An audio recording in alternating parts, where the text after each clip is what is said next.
Olha, se eu fosse só te mostrar aqui um comparativo de um notebook com uma RTX 3060 e um notebook com uma RTX 4060, você teria aí uma visão mais ou menos do que é a diferença real aí desses notebooks. Isso porque eu testaria só dois modelos específicos e com só alguns jogos em uma certa configuração. Então o que eu resolvi fazer nesse vídeo foi um pouco diferente. Ao invés de eu mesmo testar e mostrar aqui para vocês os resultados, eu peguei da internet 4 comparativos completos entre essas placas de vídeo em notebook e aí eu trouxe para vocês os resultados compilados disso aí. E o interessante é que cada um deles testou em jogos diferentes, resoluções diferentes, configurações gráficas diferentes e também usando recursos diferentes. E a gente consegue resultados muito diferentes, bem diferentes mesmo, que é super legal a gente comentar nesse vídeo aqui. Esse vídeo vai ser muito bacana para te ajudar a decidir se vale a pena comprar ou não uma RTX 4060, um laptop que tem aí essa placa de vídeo. Porque se eu só colocar aqui na tela as configurações para você, você vê que tem coisa que melhora, tipo a VRAM, que vai de 6 para 8 GB,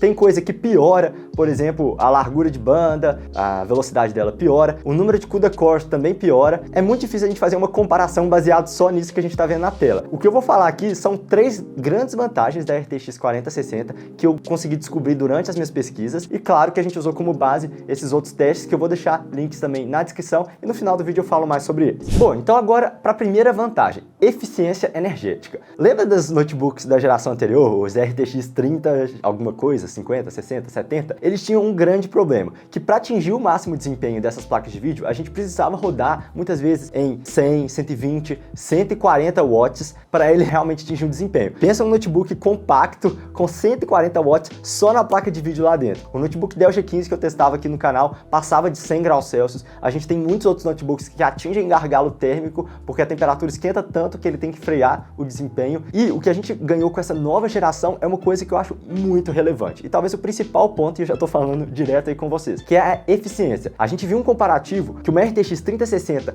com 140 watts era comparado lado a lado com uma RTX 4060 com 85 watts. Perceba a diferença. E mesmo assim, a RTX 4060 com 85 watts ainda teve um desempenho 13% superior na média em todos os jogos que foram testados aí nesse comparativo. Você consegue um aumento de desempenho ainda consumindo muito menos energia e que vai esquentar muito menos seu notebook e que para a vida útil do equipamento isso também é muito relevante. Ele vai durar mais porque esse estresse térmico dentro dele é uma das coisas que reduz a durabilidade do equipamento.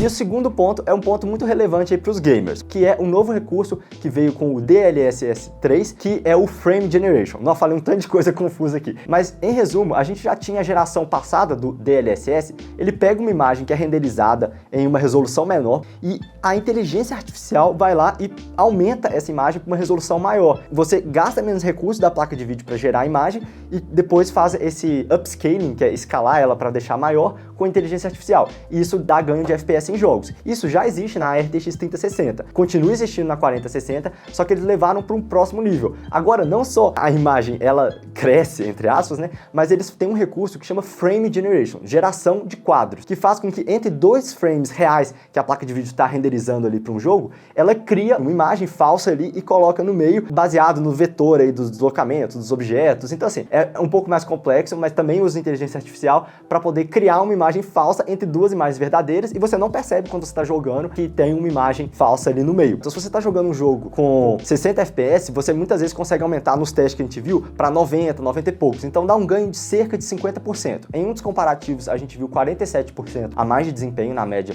entre os jogos testados e em outro comparativo a média foi 55%. E os porém são, esse recurso ele não está disponível em todos os jogos. Quando eu vi aqui o anúncio da NVIDIA sobre esse recurso, ele estava disponível para 35 jogos. E essa lista, claro que vai aumentar com o tempo quando os desenvolvedores vão passando aí a usar esse recurso, porque eles meio que lançam uma coisa que o desenvolvedor do jogo vai lá e tem que integrar na hora de fazer o desenvolvimento do jogo. E o segundo porém, você tá jogando aí a 20 FPS e você vai dobrar, às vezes conseguir 30, 35 FPS com o Frame Generation, muito bacana.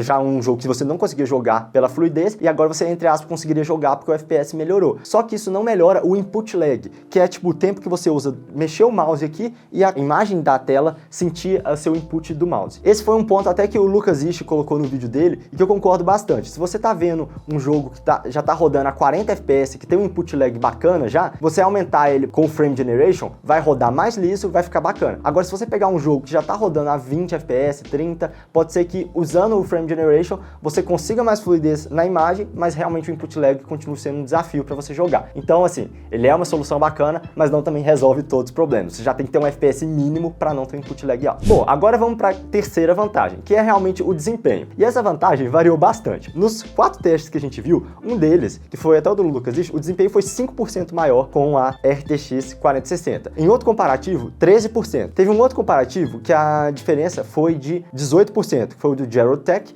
e outro foi 41%. O de 5% foram testados poucos jogos, então não foi tão representativo assim. O mais representativo foi esse de 18%, porque ele testou em 25 jogos, mas também foi em 2 notebooks top de linha e tal, então é irrelevante também a gente ver os outros comparativos. O comparativo de 41%, que chama atenção por essa diferença tão gritante, aí sim eu acho que foi comida de bola na hora de fazer o teste, porque comparou uma RTX 3060 que estava junto com um Intel de 10ª geração, um i7 de 10ª, comparando com um i9 de 13ª geração. É claro, então, que o processador vai ajudar a ter essa diferença grande aí de desempenho. Então, se a gente fazer a média aí, a gente vê que 15 a 20% de desempenho é uma coisa que a gente pode esperar no geral. O que é super interessante também é que essa diferença, ela varia muito jogo a jogo, configuração a configuração. Teve jogo, por exemplo, Hogwarts Legacy, 43% a mais de desempenho. Forza Horizon, 64%. Mas teve jogo que o desempenho foi, equivalente. Por exemplo, o Spider-Man, ele teve o mesmo desempenho na versão anterior e o novo. Então, a gente vê jogos que a gente tem 60% a mais de desempenho e jogo que não muda nada. Mas a média mesmo, se a gente olhar todos esses comparativos, todos esses resultados, que você pode esperar é 15 a 20% aí de desempenho a mais. Não é um desempenho tão gritante, você fala, nossa, eu preciso comprar um notebook novo por conta disso aí. Eu acho que a grande vantagem mesmo é a eficiência energética. Talvez valha a pena aí esperar comprar um notebook com essa placa de vídeo. Agora que eu tô gravando esse vídeo, realmente não vale a pena. Se a gente for olhar preço de notebook com RTX 4060, como elas estão chegando no Brasil agora, é tipo 12 mil, 15 mil, são essas faixas de preço aí.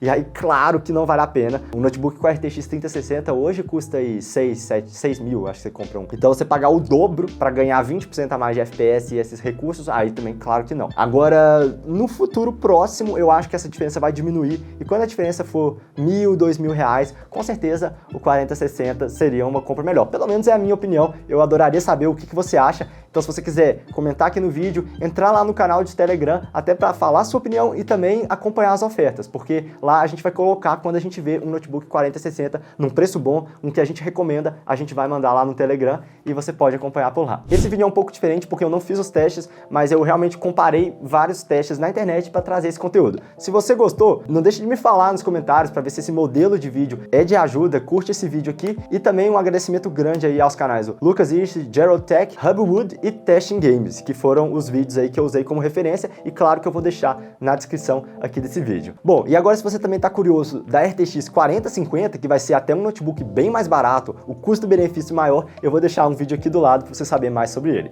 A gente se vê na próxima, um abraço, até mais!